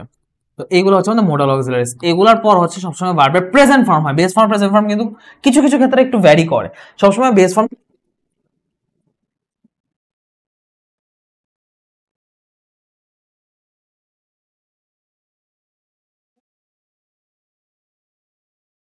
থাকে। I would rather die than beg, he must solve that, এখানে দেখেন মাস্টের পর সলভ, এই মাস্ট যে need, must, dare, would rather এগুলো মোডাল অক্সিলারিজের মধ্যে পড়ে, এগুলো আর কি একটু আনকম। যাই হোক, তো আই উড রাদার, এখানে উড রাদার হচ্ছে মোডাল অক্সিলারিজ, মাস্ট হচ্ছে মোডাল অক্সিলারিজ। তো এগুলোর পর যখন ভার্ব বসবে সেটা হবে আমার একদম ভার্বের প্রেজেন্ট ফর্ম, যেটা সেই ভার্বটা বসবে। এবার আসি আমরা স্পেসিফিক কিছু কেসে, যেমন ওয়াইল, ওয়াইল যদি থাকে তখন ওয়াইল এর পর অলওয়েজ পাস্ট কন্টিনিউয়াস হয়, সেই ওয়াইল প্লাস পাস্ট কন্টিনিউয়াস এটা সবসময় একসাথে থাকবে। এখন এর পরের অংশটা যদি থাকে, এরপর আরেকটা অংশ থাকে, তাহলে সেটা হবে পাস্ট সিম্পল, আর যদি ওয়াইল এর আগে কোনো অংশ থাকে সেটা হবে পাস্ট সিম্পল। কিন্তু ওয়াইল এর ঠিক পর পর অলওয়েজ কন্টিনিউয়াস টেন্স বসবে, যেমন while watching TV she went home, এই যে while plus past continuous, while watching TV একটু উপর নিচে হয়ে গেছে, while watching TV, while এর পর watching বসছে, while watching TV she went home। আবার এটা আমি বলতে পারি I saw a man while she was going, এই যে while এর পর কিন্তু going বসছে, while এর পর going বসছে। সো while যেখানে থাকবে while এর পর ঠিক, while এর ঠিক পরই হবে আমার past continuous, while এর ঠিক পরই হবে আমার past continuous, she was going বা while watching TV continuous, এবং while এর আগে বা এই যে past continuous এর যে পরে, এই পরের অংশটা সেটা হবে আমার past indefinite বা past simple। আর এটা যেটা বললাম আমি কিন্তু আগে বলে আসছি, প্রিপোজিশনের পর অলওয়েজ নাউন বসে, প্রিপোজিশন থাকলে নাউন বসবে। এখন ধরেন একটা প্রিপোজিশনের পর ভার্ব বসতে হবে, কিন্তু আপনি জানেন ওইটা প্রিপোজিশনই হবে, কিন্তু পরে বসতে আছে ভার্ব, আপনি কি করবেন, ভার্বটাকে জিরান্ড বানিয়ে দিবেন, ভার্ব প্লাস আইএনজি জিরান্ড বসবে, কারণ জিরান্ড হচ্ছে একটা নাউন, জিরান্ড হচ্ছে একটা নাউন, আর প্রিপোজিশনের পর অলওয়েজ একটা নাউন থাকতেই হবে। দ্যাটস ওয়াই যদি প্রিপোজিশনের পর ভার্ব এসে পড়ে, প্রিপোজিশনের পর যদি ভার্ব এসে পড়ে যে এই ওয়ার্ডটা প্রিপোজিশন ছাড়া কিছু হবেই না, ওখানে ভার্ব চেঞ্জ হয়ে ভার্বের সাথে আইএনজি বসে নাউন হয়ে যাবে। যেমন he send this for repairing, for repair না, এটা হবে ফর রিপেয়ারিং, রিপেয়ারের সাথে আইএনজি বসে রিপেয়ারিংটা জিরান্ড হিসেবে বসছে। এই যে ফর জন্য, এটা কেন পাঠানো হয়েছে, রিপেয়ারিং এর জন্য, ওই যে যতের জন্য, যতে জিরান্ড, এখানে আমরা সেই রুলটা দেখতে পাচ্ছি, রিপেয়ারিং হচ্ছে জিরান্ড, ঠিক আছে, রিপেয়ারিং হচ্ছে জিরান্ড। এখানে কিছু দাগ পড়ছে, আমরা দাগটা মুছে ফেলি। তো এরপর আমরা কি কি দেখবো, আইএনজির কিছু রুলস আছে, ঠিক আছে, মানে স্পেসিফিক কিছু মানে পয়েন্ট আছে যেসব জায়গায় আইএনজি বসে। তো এই পয়েন্টগুলো কি কি, কিছু কিছু ক্ষেত্রে আছে কিছু ফ্রেজ ফিক্স যেগুলো থাকলে ভার্ব প্লাস আইএনজি বসে, আর কিছু কিছু ভার্ব আছে যেগুলো পর আরেকটা সেকেন্ড ভার্ব থাকলে সেটা পর আইএনজি বসে। এটা হচ্ছে মানে একদম মুখস্থের মতো, এই জিনিসটা আনতাম না বাট বারবার আসে দেখেই আনা। Look forward to, get use to, accustom to, would have you to, would you mind, এই যে কিছু কিছু আমি দাগায় দিই, এগুলো লাগবে, উড ইউ মাইন্ড, তারপর হচ্ছে ইনসিস্ট অন, ক্যান নট বা could not help, look forward to, আর হচ্ছে বি বা গেট ইউজ টু, এটা লাগবে। এখন যদি ইউজ টুর আগে বি ভার্ব বা কোনো গেট জাতীয় গেট থাকে বা বি ভার্ব থাকে, সেই ক্ষেত্রে এটার পর আইএনজি বসবে। কিন্তু যদি শুধু ইউজ টু থাকে তখন ভার্বের বেস ফর্ম বসবে। যদি আমি বলি he is use to going home, তাহলে এটা হবে he is use to going college, বা তখন এটা হবে he is use to going, he is use to বললে গোয়িং কলেজ হবে। কিন্তু যদি বলি হি ইউজ টু, ইজটা না বলি তখন হবে he use to go college, he use to go to college, okay, he use to do it. কিন্তু যদি আমি এখানে ইজ বসাতে, এটা ডু থেকে ডুইং হয়ে যাবে। এই হচ্ছে ব্যাপার, এই একটা ছোট্ট পার্থক্য, বাকি উপরে যা যা আছে সবগুলোর ক্ষেত্রে আইএনজি বসবে। যেমন Jamal gave up, give up জায়গায় গেভ আপ বলা হবে playing football. He will look forward two, ওই যে look forward two, so look forward two পর কি হবে, সিইং হবে। এখানে লুক বা লুকিং বা লুকড যাই হোক, গিভ আপ বা গেভ আপ যাই হোক, এরকম ভার্ব থাকলেই পরে ভার্বটা হবে, বা পরে এইরকম ফ্রেজের কারণে পরে ভার্বটা হবে আইএনজি। আর যদি দুইটা ভার্ব থাকে, প্রথম ভার্বের উপর নির্ভর করে দ্বিতীয় ভার্ব আইএনজি হইতে পারে। যেমন কি কি, অ্যাডমিট, অ্যাভয়েড, বিগিন, কমপ্লিট, অনেকগুলো ভার্ব আছে, আমি কয়েকটা ভার্ব দেখা দিই। স্টার্ট আর স্টপ লাগবে, রিমেম্বার লাগবে, রিকমেন্ড লাগবে, তারপর ফিনিশ লাগবে, বিগিন কমপ্লিট লাগবে, অ্যাভয়েড লাগবে, তারপর হচ্ছে ফিল আর ডিলে আর সাজেস্ট আর কনসিডার, এই কয়েকটা ভার্ব লাগবে। তো এখন যদি বলি জামাল গেভ আপ না, জামাল স্টার্টেড, ওই যে স্টার্টেড বললাম, তো দেখেন এই যে বিগিন স্টার্ট সেম মিনিং। তো স্টার্টের পর কি হবে, ভার্বের সাথে আইএনজি হবে, স্টার্ট একটা ভার্ব, প্লেও একটা ভার্ব। তো এখানে যখন স্টার্ট বসছে পরটা হবে playing football. He will regret, regret মানে আফসোস করে, রিগ্রেট আমি লিখিনি, রিগ্রেটটা একটু আনকমন বাট রিগ্রেট লাগে, ঠিক আছে। হি উইল রিগ্রেট কি, রিগ্রেট সিইং দিস, রিগ্রেট একটা ভার্ব, সিও একটা ভার্ব, তো এটা হয়ে গেছে আইএনজি। আই হেট ফাইটিং, হেট একটা ভার্ব, ফাইট একটা ভার্ব, তো হেটের উপর নির্ভর করে ফাইটিং হয়ে গেছে, ঠিক আছে। অনেকগুলো ভার্ব আছে, আমি জাস্ট স্পেসিফিক একটা লিখাচ্ছি, এগুলো পড়লে মোটামুটি মানে এগ্রির জন্য হবে। আর স্পেসিফিক কি আরো কিছু যদি আমরা জানতে চাই, hear, see, feel, smell, watch, এইগুলো যখন অনুভূতিমূলক ওয়ার্ড বসবে এগুলো পর ভার্ব প্লাস আইএনজি হবে। I heard him singing a song, he will feel relaxing, এই যে ফিল বা হার্ড, এই হিয়ার বা ফিল এগুলো কিন্তু একটা অনুভূতি, ঠিক আছে। তো সেই অনুভূতিগুলো যখন বোঝানো হবে সেই অনুভূতির পর যে ভার্বটা বসবে সেটা পর আইএনজি হবে। আর আরেকটা যেটা ব্যাপার, ভার্বের মধ্যে দুটো প্রকারভেদ আছে, একটা ভার্বের হচ্ছে আমাদের অবজেক্টিভ বা একটা ভার্বের হচ্ছে অবজেক্টিভ থাকে, একটা ভার্বের অবজেক্টিভ থাকে না। তো যেটা অবজেক্ট থাকে সেটাকে আমরা বলি ট্রানজিটিভ ভার্ব, আর যেটা অবজেক্ট না থাকে সেটাকে আমরা বলি ইনট্রানজিটিভ ভার্ব। এখন ব্যাপারটা হচ্ছে যদি আমরা ট্রানজিটিভ ভার্ব বসাই তখন যেটা হবে অবজেক্টের পর প্রেজেন্ট পার্টিসিপল বলি, প্রেজেন্ট পার্টিসিপল মানে হচ্ছে verb plus ING, present participle মানে হচ্ছে ভার্ব প্লাস আইএনজি। সো আমি যদি দেখি একটা ভার্বের পর অবজেক্ট আছে যে আই স এ বয়, এখানে আই স এর পর একটা অবজেক্ট আছে যে আমি কি দেখছি, আমি একটা ছেলেকে দেখছি। তো এইরকম যখন হবে আই স এ বয় তখন আমার ভার্বের সাথে আইএনজি বসে যাবে।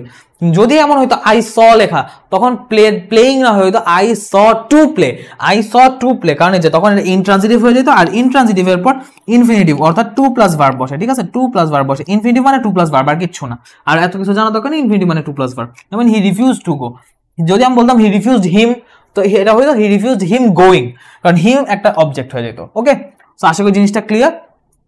এবার আমরা আসি একটা গুরুত্বপূর্ণ কনসেপ্ট, কন্ডিশনালস। কন্ডিশনালসটা কি? কন্ডিশনালস মানে হচ্ছে ইফ দিয়ে যদি আমি একটা কন্ডিশন বলি ওই কন্ডিশন ফুলফিল হলে পরেরটা হবে। প্রথমটা হচ্ছে চিরন্তন সত্য বুঝাবে, এটাকে আমরা জিরো কন্ডিশনাল বলি, ঠিক আছে। এটা হচ্ছে জিরো কন্ডিশনাল, এটা হচ্ছে জিরো কন্ডিশনাল, এটা হচ্ছে জিরো কন্ডিশনাল, এটা হচ্ছে এটা হচ্ছে জিরো কন্ডিশনাল, ঠিক আছে, এটা হচ্ছে জিরো কন্ডিশনাল। তো জিরো কন্ডিশনালে কি হয়, দুইটা মানে কমার আগের অংশ প্রেজেন্ট টেন্স, প্রেজেন্ট ডেফিনিট, পরের অংশ present indefinite. If you reach 100 degree Celsius water boils, if you reach 0 degree Celsius water melts, ice melts, water freezes. So এইরকম জিনিসগুলো যখন আমি চিরন্তন সত্য বা অভ্যাসগত কর্ম বলবো সেটা হবে জিরো কন্ডিশনাল। যদি এমন হয় যে একটা কন্ডিশন আমি বর্তমানে বলছি তুমি যদি এটা করো তুমি এটা আগামীতে পাবা, তুমি যদি এখন আমার ক্লাসটা করো তুমি আগামীতে ভালো করতে পারবা, আমি যদি কথাটা বললাম, তো এটা হয়ে গেল ফার্স্ট কন্ডিশনাল, এটা হয়ে গেল ফার্স্ট কন্ডিশনাল, যে if you come in time I will give you that in reward, I will give you that in reward, যে তুমি যদি সময় মতো আসো তাহলে আমি এটা তোমাকে উপহার দিব, তুমি যদি সময় মতো আসো তাহলে সময় মতো আসার কারণে তোমাকে আমি একটা পুরস্কার দিব, এটা হচ্ছে ফার্স্ট কন্ডিশনাল। এখন যদি এমন হয় পুরস্কারটা পাওয়ার আমার সুযোগ আছে, আমি যদি এখন আসে পুরস্কারটা পাবো, একটা ডেডলাইন দেওয়া হলো যে এই সময় পর্যন্ত তোমাকে আসলে তুমি পুরস্কারটা পাবা, আমি সময় পার করে ফেলছি তারপর আমি আসলাম, তখন আমাকে কি বলা হবে, তুমি যদি ওই সময় আসতে তাহলে আমি তোমাকে পুরস্কারটা দিতাম, মানে কন্ডিশনটাই পাস্টে চলে গেল। এই জিনিসটাই হচ্ছে মানে হইতে পারতো বাস্তব কিন্তু তোমার কারণে হয়নি, ঠিক আছে, তুমি যদি আসতা তুমি এটা পাইতা। সেরকম ক্ষেত্রে প্রথমটা হবে পাস্ট ইনডেফিনিট, পরেরটা হবে উড কুড মাইটের সাথে ভার্বের base form, would could might plus ভার্বের বেস ফর্ম, এটাকে আমরা বলি সেকেন্ড কন্ডিশনাল। যে if you came in time, তুমি যদি সময় মতো আসতা তাহলে I would give you that in reward, আমি তোমাকে সেটা পুরস্কার হিসেবে দিতাম। আর আরেকটা হচ্ছে যখন অবাস্তবের ক্ষেত্রে চলে যায়, যে তোমার পক্ষে সময় মতো আসা সম্ভবই না হতে পারে এমন সময় বলছি, সে যদি সময় মতো আসতে পারে তাইলে হয়তো আমি তাকে ওই গিফটটা দিতাম। জিনিসটা অবাস্তব পর্যায়ে চলে গেছে, যে পাস্টের মধ্যে একটা বাস্তব যে আচ্ছা হ্যাঁ সে পাইলেও পাইতো নাইলে নাও পাইতো, মানে সিওরিটি নাই, কিন্তু পাস্টে বুঝাচ্ছি যে তুমি যদি হয়তো পাস্টে আসতে পারতা, ওই সময় আসতে পারতা তাইলে হয়তো আমি তোমাকে সেটা রিওয়ার্ড হিসেবে দিতাম। এরকম যখন বুঝাবে তখন পাস্ট পারফেক্ট হবে, কমার আগের অংশ, পরের অংশ হবে would have, could have, might have plus V3, এটাকে আমরা বলবো থার্ড কন্ডিশনাল, যে if you had come in time I would have given you that in reward, এটা আমরা অবাস্তব ক্ষেত্রে বোঝানো হয়, যেমন যে এরকম অবাস্তব ক্ষেত্রে আমরা বুঝাই হ্যাড শুরুতে থাকলেও এরকম অবাস্তব বোঝায়।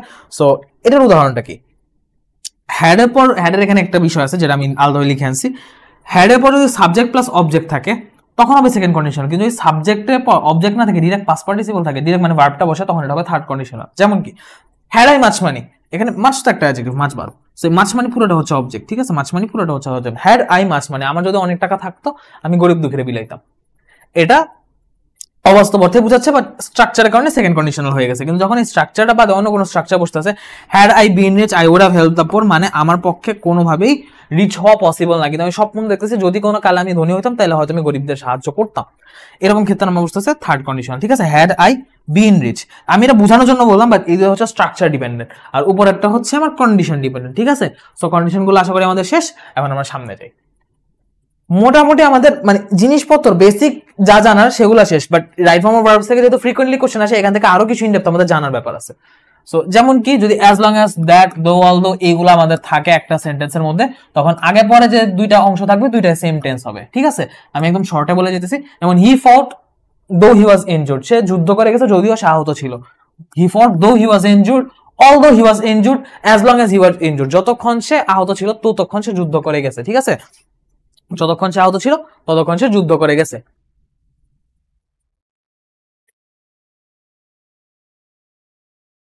তারপর আবার দেখি Rifat is so ill, Rifat is so ill that he can not attend the programme. এখানে দেখেন, এখানে he can not present indefinite বলা, ইজ সো ইল এটাও হচ্ছে প্রেজেন্ট ইনডেফিনিট বলা। সো দুই পাশেই সেম টেন্স হইতেছে যখনই দ্যাট, দো, অলদো, অ্যাজ লং অ্যাজ থাকতেছে।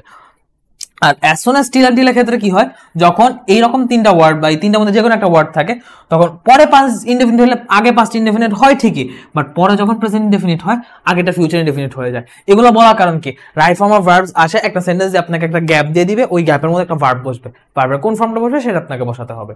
সো ওই ফর্মগুলো জানার জন্য আমরা আগে পরে কোথায় কোন টেন্স বসতেছে সেটা আমরা জেনে রাখতেছি। যেমন আই উইল ওয়েট, এখানে যদি ওয়েটে আপনাকে গ্যাপ দিয়ে দেয় আপনি অবশ্যই উইল ওয়েট বসাবেন, কারণ আপনি দেখতেছেন এখানে টিল, আনটিল বা অ্যাজ সুন অ্যাজ আছে এবং পরে আছে হি কামস। যদি এমন হইতো হি কেম থাকতো তাহলে আপনি লিখতেন আই ওয়েটেড আনটিল হি কেম, কিন্তু যেহেতু এখানে কামস আছে আপনি লিখবেন আই উইল ওয়েট, ঠিক আছে। আশা করি ক্লিয়ার। নেক্সট জিনিস বিফোর বা আফটার, বিফোর বা আফটারে কখন এক পর্যায়ে পাস্ট পারফেক্ট, এক পর্যায়ে পাস্ট ইনডেফিনিট হয়, কিন্তু কখন কোনটা হবে এটা নিয়ে একটা প্রচুর কনফিউশন কাজ করে। সো এই কনফিউশনটার একটা মানে সমাধান হচ্ছে, যেভাবে আমি মনে রাখতাম বিফোর মানে আগে, আমরা কি জানি বিফোরের অর্থ কি আগে, আফটার অর্থ পরে। তো আমরা মনে রাখবো বিফোর অর্থ আগে তাই বিফোরের আগে পারফেক্ট, আর আফটার অর্থ পরে তাই আফটারের পরে পারফেক্ট। বিফোর অর্থ আগে তাই পারফেক্ট হবে আগে, আফটার অর্থ পরে তাই পারফেক্ট হবে পরে। এখন কোন পারফেক্ট, প্রেজেন্ট পারফেক্ট না পাস্ট পারফেক্ট, সেটা আমরা সেন্টেন্স দেখে বুঝবো। যেমন দেখি the thief had escaped before the police came, এখানে দেখেন বিফোর দ্য পুলিশ কেম, বিফোরের পর পুলিশ কেম, এটা পাস্ট ইনডেফিনিট আছে। সো আমি জানি বিফোর মানে আগে, তাই বিফোর আগে পারফেক্ট হবে। এখন তাহলে এইখানে যেহেতু আমার পাস্ট ইনডেফিনিট আছে, আমার এখানে পারফেক্ট হবে পাস্ট পারফেক্ট, মানে পারফেক্ট হবে পাস্ট পারফেক্ট। আফটারের ক্ষেত্রে সেম জিনিস, পরে হবে পারফেক্ট, কিন্তু পরে কোন পারফেক্ট হবে, প্রেজেন্ট না পাস্ট পারফেক্ট। আমি আগের টেন্সটা দেখবো, আগের টেন্স পাস্ট ইনডেফিনিট, এস্কেপড। আগের সেন্টেন্স যেহেতু পাস্ট ইনডেফিনিট মানে পাস্টে আছে, এস্কেপড আছে, তো আমি এখানে পাস্ট পারফেক্ট বসাবো, পারফেক্টটা পাস্ট পারফেক্ট হবে।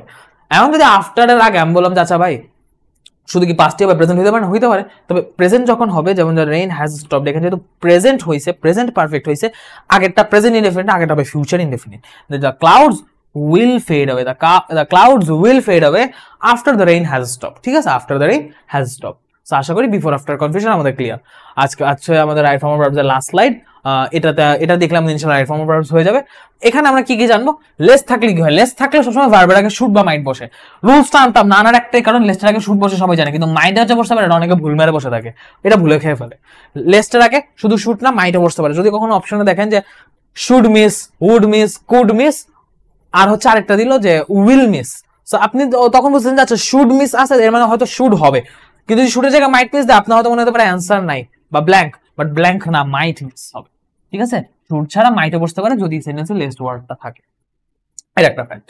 সিন্স বা ফর, সিন্স বা ফর যখন থাকে তখন কি হবে, সিন্স বা ফর উই ইউজটা কি, দুটাই হচ্ছে আমাদের মানে একটা কাজ হইতেছে, একটা কাজ আগে শুরু হয় এখনো চলতেছে, present perfect continuous, present perfect continuous বসাতেই দুইটা বসে। বাট দুইটার মধ্যে একটা স্লাইড পার্থক্য হচ্ছে, যখন আমি সময়ের শুরুটা উল্লেখ করবো যে আচ্ছা কখন থেকে কাজটা শুরু হয়েছে সেই সময়টা উল্লেখ করলে আমি বসাবো সিন্স, আর যখন আমি কতক্ষণ ধরে চলতেছে সেটা বলবো তখন বসবে ফর। এই যে বিগিনিং টাইম যদি আমি উল্লেখ করি তখন বসবে সিন্স, যদি আমি অ্যামাউন্ট অফ টাইম উল্লেখ করি তখন বসবে ফর, যদি অ্যামাউন্ট অফ টাইম উল্লেখ করি তখন বসবে ফর। যেমন ইট হ্যাজ বিন রেইনিং, দুইটা কিন্তু it has been raining, but আমি যখন বলতেছি মর্নিং মানে সকাল থেকে হচ্ছে তখন এটা it has been raining since morning, সকাল থেকে বৃষ্টি হচ্ছে। কিন্তু আমি যদি বলি 3 ঘন্টা 4 ঘন্টা, it has been raining for 3 hours, it has been raining for 3 hours, ঠিক আছে। সো আমার টেন্সও জানা হইলো, আমার দুইটা গ্যাপও জানা হইলো। As if as though wish. আচ্ছা এই জিনিসটা কি, যে এই জিনিসটা যখন থাকবে অ্যাজ ইফ অ্যাজ দো বা উইশ, এটা হয় কি মানে ইয়া অর্থে বসে, কি বলে যেন অর্থে বসে, ঠিক আছে। যে তুমি এমন একটা ভাব করতেছো যেন তুমি লিডার হয়ে গেছো, যেন তুমি সব জেনে ফেলছো, যেন তুমি আমাদের নেতা। তো এই যে যেন অর্থে, অবাস্তব যেন অর্থে, যে তুমি যেন এটা হয়ে গেছো, তুমি কিন্তু হওনি, মানে তুমি ভাব করছো যেন এটা হয়েছে। তো এইরকম যেন অর্থে যখন আমরা অ্যাজ ইফ অ্যাজ দো বা উইশ ব্যবহার করি, অবাস্তব অর্থে যেন ইউজ করি, তখন সেটা হবে, তখন সেইটার ক্ষেত্রে যেটা হবে পরে হবে ওয়্যার এবং আগে হবে প্রেজেন্ট টেন্স। যেমন হি প্রিটেন্ডস অ্যাজ ইফ বা as though he were the leader, as if বা as though he were the leader. তারপর I wish I were a king, I wish, এই যে উইশটা হচ্ছে আমাদের উইশ বসছে আই ওয়্যার, আই এর পর ওয়্যার বসে, ঠিক আছে, আই এর পর ওয়্যার, হি এর পর ওয়্যার, নর্মালি কিন্তু এগুলোর পর ওয়াজ বসে, তারপর ওয়্যার বসছে। সো এই জিনিসটা খেয়াল রাখতে হবে। নো সুনার হ্যাড আমরা জানি, নো সুনার হ্যাড আমরা কয়েকবার শুনছি, বাট আমরা ভুলটা কথা করি, নো সুনার হ্যাড এর পর যে V3 বসবে না, এটার আগে কোনো হ্যাভ হ্যাজ হ্যাড বসবে না। No sooner had he seen the police, এখন যদি কেউ লেখে no sooner had he had seen the police বা হ্যাভ সিন দ্য পুলিশ, ভুল হবে, এখানে জাস্ট সিন লিখতে হবে, ঠিক আছে। এখানে জাস্ট আমার একটা V3 বসাতে হবে, আর আগে পরে কোনো হ্যাভ হ্যাজ হ্যাড বসানোর দরকার নেই, কারণ হ্যাড এখানে অলরেডি আছে। আর দেন বা ওয়েন এর পর তখন আমরা হবে V2, ঠিক আছে। No sooner had he seen the police when he ran away, এটা দেন হবে, এটা দেন হবে, এটা ওয়েন না, এটা দেন হবে, দেন হি রান অ্যাওয়ে। আর যখন হার্ডলি হ্যাড বলবো তখন হবে hardly had he seen the police when he ran away, ঠিক আছে। এই গেল ব্যাপার। ইট ইজ টাইম বা ইট ইজ হাই টাইম যদি আমরা দেখি, ইট ইজ টাইম বা ইট ইজ হাই টাইম কখন বসে, যখন হচ্ছে মানে তুমি কাজটা করা যে পর্যাপ্ত সময় সেটা পার করে ফেলছো, এখন যদি না করো দেরি হয়ে যাবে, ইট ইজ টাইম তোমাকে এখন করতে হবে, ইট ইজ হাই টাইম, সেই রকম ক্ষেত্রে যখন আমি বসাবো আমার ভার্বের পাস্ট ফর্ম বসবে, যে তোমার এখন আর সময় নেই, তোমার এখন এটা ছাড়তেই হবে, তোমার এখন এটা ছাড়া must. It is time you gave up smoking, it is time you gave up smoking, lung cancer ধরা পড়ছে তাও বিড়ি টানতেছে, ওর তো থামানো দরকার, যে ভাই আর কত, ইট ইজ টাইম, তোমার সময় হয়ে গেছে, it is time you gave up smoking, তোমার এখন সময় হয়েছে তুমি ধূমপান ছেড়ে দিবা, ঠিক আছে। So it is time, it is high time যখন বলবে তখন গিভ আপ না গেভ আপ হবে। আর এই যে গিভ আপ বা গেভ আপ মনে আছে আমি বলছিলাম কিছু ফ্রেজ থাকলে পরে ভার্বটা আমার ভার্ব প্লাস আইএনজি হবে, এই যে গিভ আপ আছে গেভ আপ হয়ে গেছে, সো এটা পর স্মোকটাও আমার স্মোকিং হয়ে যাবে, ঠিক আছে। সো আশা করি রাইট ফর্ম অফ ভার্বস আমাদের ক্লিয়ার। এবার আমরা আরো কিছু কোশ্চেন দেখি যাচ্ছে কি আসতে পারে। He said that he dash the previous day, the previous day, আচ্ছা দ্য প্রিভিয়াস ডে আমাকে বলে দিছে 29 BCS এর কোশ্চেন। দ্য প্রিভিয়াস ডে মানে কি, আগের কথা, পাস্টের কথা বুঝাইতেছে। সো আমার এখানে ভার্বটা হবে just past indefinite. Past indefinite কি আছে, হ্যাজ কাম না, হ্যাড কাম আরো না, কেম হবে, ঠিক আছে, ইজ কামিংও হবে না। After Pritam dash his clothes he began to study, JNU 12 GST আসা কোশ্চেন, আচ্ছা জিএসটি আসা question, he began to study, আচ্ছা আফটার বলা, সো আফটার মানে কি পরে, সো আফটারের পরে পারফেক্ট হবে, এখন এখানে পরে পারফেক্ট হবে, তো পরে কি পারফেক্ট হবে, প্রেজেন্ট পারফেক্ট না পাস্ট পারফেক্ট, আমি অপশনগুলো দেখি, ওয়াজ ওয়াশিং পারফেক্ট হবে না, ওয়াশড পারফেক্ট না, এটা পাস্ট ইনডেফিনিট, হ্যাড ওয়াশড, আচ্ছা হ্যাড ওয়াশড হইতে পারে, ওয়াশিং যেহেতু এটাও কন্টিনিউয়াস, এটাও হবে না, তিনটা অপশনে তিনটা এলিমিনেট, সেখানে হ্যাড ওয়াশড হবে। এটাও খেয়াল করেন, he began to study, began মানে পাস্ট ইনডেফিনিট, সো এখানে পাস্ট পারফেক্টই হবে, had washed is the answer. I wish I were a king, ওই যে জাতীয় প্রশ্ন, সিলেট ইউনিভার্সিটি সিলেট এগ্রিতে একবার আসছে, বঙ্গবন্ধু এগ্রিতে একবার আসছে, এত বিখ্যাত একটা কোশ্চেন দুইবার আসছে, বুঝতে পারতেছেন। আই উইশ, উইশ যেহেতু আছে অবাস্তব অর্থে যেন বুঝাইতেছে আমি যদি বা আমি যেন একটা রাজা হইতাম, সেই অর্থে যখন বসাইতেছে এখানে আই এর পর ওয়্যার বসবে, অবাস্তব অর্থে ওয়্যার বসে। তারপর কি I came here after the rain, তো এখন I came here after, after মানে পরে, পরে আফটার অর্থ যেহেতু পরে, তাই আফটারের পরে পারফেক্ট হবে, এখন আফটারের পরে পারফেক্ট, তো আফটারের পরে পারফেক্ট কি পাস্ট পারফেক্ট না প্রেজেন্ট পারফেক্ট, সেটা আমি দেখবো আফটারের আগের সেন্টেন্স দিয়ে। কেম হিয়ার, কেম হচ্ছে পাস্ট ইনডেফিনিট, কেম হচ্ছে পাস্ট ইনডেফিনিট, এখানে যেহেতু পাস্ট ইনডেফিনিট আফটারের পর যে পারফেক্ট হবে সেটা হবে পাস্ট পারফেক্ট, এখানে পাস্ট পারফেক্ট স্টপ না, শুধু স্টপ না, ওয়াজ স্টপ না, হ্যাড স্টপড হবে, ঠিক আছে। 21-22 কোশ্চেন, এটা এগ্রি 21-22 কোশ্চেন, আমি বিগত বছরের কোশ্চেনগুলো আপনাদের কাছে নিয়ে এসে দেখাইতেছি, ঠিক আছে, নতুন কিচ্ছু আনিনি, যেগুলো বিগত বছরের আমি জাস্ট সেগুলো আপনাদের কাছে উপস্থাপন করতেছি, আর যেগুলো পড়তেছেন সেগুলোকে আমি আপনাদের দেখা দিচ্ছি যে কোনটা দিয়ে আপনি কিভাবে বুঝতে পারতেছেন, ঠিক আছে। সো এই রুলসগুলো যদি আপনি ফলো করেন ইনশাল্লাহ আপনি আগামীতে আটকাবেন না, ঠিক আছে। সো এগুলো তো হচ্ছে আমাদের রিভাইজ ক্লাস। এখন আপনার মনে হয় যে না আপনার একটা পূর্ণাঙ্গ প্রিপারেশন লাস্ট মোমেন্টে দরকার, সো যদি আপনার লাস্ট মোমেন্টে এমন অবস্থা থাকে যে হ্যাঁ আমার একটা ভালো প্রিপারেশন দরকার, অ্যাগ্রিনে আমার একটা স্ট্রং একটা ডিটেইল প্রিপারেশন এই লাস্ট মোমেন্টে দরকার, আপনি ক্র্যাক অ্যাগ্রি 2.0 যুক্ত হয়ে যেতে পারেন, সেখানে আমাদের সবগুলো ক্লাস হয়ে গেছে, সেখানে গিয়ে আপনি ক্লাসগুলো করতে পারেন। আর যদি মনে হয় যে না আমি ক্লাস এখন করতে চাচ্ছি না, এই লাস্ট মুহূর্তে আমি শুধু নিজেকে যাচাই করতে চাচ্ছি, আগামী কয়েকদিন পর থেকে আমাদের মডেল টেস্ট শুরু হয়ে যাবে ইনশাল্লাহ। সো মডেল টেস্ট হয়তো অলরেডি চলছে, আমি যখন ভিডিওটা আপলোড করবো, ভিডিওটা যখন আপলোড হবে তখন হয়তো মডেল টেস্ট আপনাদের শুরু হয়েও যাবে। সো ওই মডেল টেস্টে যদি আপনি এনরোল করতে চান, আমাদের ক্র্যাক অ্যাগ্রি 2.1 এর মডেল টেস্ট চলছে, সেখান থেকে আপনি মাত্র 299 টাকা আমাদের এখান থেকে মডেল টেস্টে এনরোল করতে পারেন, নিজেকে যাচাই করে নিতে পারেন, ঠিক আছে। সো এইগুলো হচ্ছে ব্যাপার। এবার আমরা আসবো আমাদের মেমোরাইজিং এর একটা পার্ট অ্যাপ্রোপ্রিয়েট প্রিপোজিশন। এই জিনিসটা নিয়ে অনেকের ভয় থাকে। নরমাল প্রিপোজিশন আমরা অনেকেই পারি, কম বেশি রিলেট করতে পারি, বাট অ্যাপ্রোপ্রিয়েট প্রিপোজিশন ভাইয়া এত কিছু কেমনে পড়বো, এত কিছু কিভাবে মুখস্থ করবো? মুখস্থ করার জন্য আমি একটা ট্রিক শিখাই দিব, ঠিক আছে? মুখস্থ করার জন্য আমি একটা ট্রিক শিখাই দিব, ঠিক আছে? মেমোরাইজিং কিভাবে করতে হয় সেটার জন্য আমি তো একটা জিনিস বুঝাবোই, বাট আমি একটা ট্রিকও শিখাই দিব যেটা দিয়ে আপনি অল্প সময় অনেকগুলো অ্যাপ্রোপ্রিয়েট প্রিপোজিশন মুখস্থ করতে পারবেন। অল্পগুলাই আনছে, আমি একটু দেখাই, উদাহরণ আপনাকে জাস্ট বুঝাই দিতে হবে জিনিসটা, তাহলে আপনি নিজেই পারবেন। যেমন কেস 1, হার্মফুল টু মানে ক্ষতিকর। এটা দিয়ে আমি কি বুঝতেছি? হার্মফুল টু অর্থ ক্ষতিকর। এখন ক্ষতিকর অর্থে, এই অর্থে যতগুলা মানে শব্দ বসতে পারে সবগুলা পর প্রিপোজিশন হিসেবে টু বসবে। এটাই হচ্ছে ফ্যাক্ট, যে আপনি যখন একটা অ্যাপ্রোপ্রিয়েট প্রিপোজিশন দেখতেছেন সেটার অর্থ দেখার পর ওই অর্থে ওই সেম ওয়ার্ডে যতগুলা সিনোনিম বসবে সবগুলার পর টু বসবে। এই ট্রিকটা দিয়ে আপনি একই সাথে সিনোনিম অ্যান্টোনিম কভার করে ফেলতে পারবেন। I can assure you synonym antonym আপনি এটা কভার করে ফেলতে পারবেন। যেমন দেখেন, হার্মফুল টু মানে ক্ষতিকর, আমি হার্মফুলের 5টা সিনোনিম পড়লাম। হার্মফুল লাস্টে টু, এর মানে ক্ষতিকর। ডেট্রিমেন্টালও মানে ক্ষতিকর, তো এখানে ডেট্রিমেন্টাল মানেও যেহেতু ক্ষতিকর, সো ডেট্রিমেন্টালের পর বসবে to. Pernicious to, injurious to, baneful to, disastrous to, hurtful to, সবগুলা পরে টু বসবে এবং সবগুলোর অর্থই হবে ক্ষতিকর, সবগুলোর অর্থই হবে ক্ষতিকর, ঠিক আছে? সো এরকম আমি একটা ওয়ার্ড জেনে সেটা যতগুলো সিনোনিম জানলাম, ওই সিনোনিম গুলো জানা মতো আমার সিনোনিমও পড়া হইলো, এবং ওইগুলার অর্থ আমি যেহেতু একটা অ্যাপ্রোপ্রিয়েট প্রিপোজিশন জানি, ওই একটা দিয়ে সবগুলা বুঝতেছি, সবগুলা পর টু বসবে। আমার সিনোনিম অ্যান্টোনিমও পড়া শেষ, আমার অ্যাপ্রোপ্রিয়েট প্রিপোজিশনও পড়া শেষ, তাও একসাথে 7-8টা।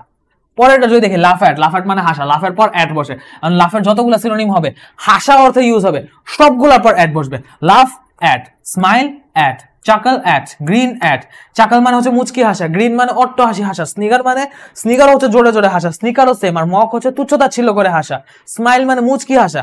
যত রকম হাসি আছে, যত রকম মানে লাফের সিনোনিম আছে, সবগুলো লাস্টে আমাদের অ্যাট বসতেছে, এবং মোটা থাকে সবগুলাই হাসা অর্থে ইউজ হইতেছে, সবগুলো পরে অ্যাট। সিনোনিম অ্যান্টোনিমও জানা হয়ে গেল, আবার আমাদের অ্যাপ্রোপ্রিয়েট প্রিপোজিশনও জানা হয়ে গেল। এই ট্রিক আপনারা পড়তে পারেন, অনেক কম সময় অনেক কিছু পড়তে পারেন। প্রহিবিট ফ্রম, প্রহিবিট অর্থ বিরত থাকা, তো এটা পরে অলওয়েজ ফ্রম বসবে। এখন বিরত থাকা অর্থ আমি যা যা বসাবো সবগুলাই প্রহিবিটের জায়গায় যা যা বসবে প্রত্যেকটা পর ফ্রম হবে। Prohibit from, prevent from, protect from, escape from, deceased from, ডিবার from, refrain from, abstain from, সবগুলো অর্থে হচ্ছে বিরত থাকা বা বিরত রাখা, ঠিক আছে? সো বিরত অর্থে বসতেছে, সবগুলো পর ফ্রম বসতেছে। সেম ভাবে বেনিফিশিয়াল টু, বেনিফিশিয়াল মানে উপকারী, বেনিফিশিয়ালের পর টু বসবে, বেনিফিশিয়াল যতগুলা সিনোনিম আছে সবগুলোর পর বেনিফিশিয়াল টু বসবে। Lucrative to, profitable to, conductive to, useful to. একটা জিনিস শুধু একটা ব্যতিক্রম, মাইন্ডফুলের পর অফ হয়, মাইন্ডফুলের পর অফ হয়। এছাড়া একটা খালি ব্যতিক্রম, একটা হচ্ছে ব্যতিক্রম, ঠিক আছে?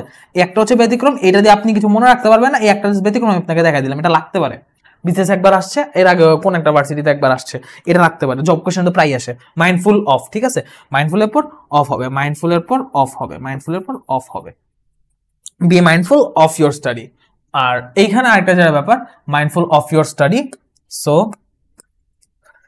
হয়ে গেল। এখন আমি যদি পরেরটা দেখি, কারণ আমি যদি পরেরটা দেখলাম, পরেরটা হচ্ছে লুক অ্যাট। লুক অ্যাট মানে তাকানো, ঠিক আছে? লুক অ্যাট মানে তাকানো।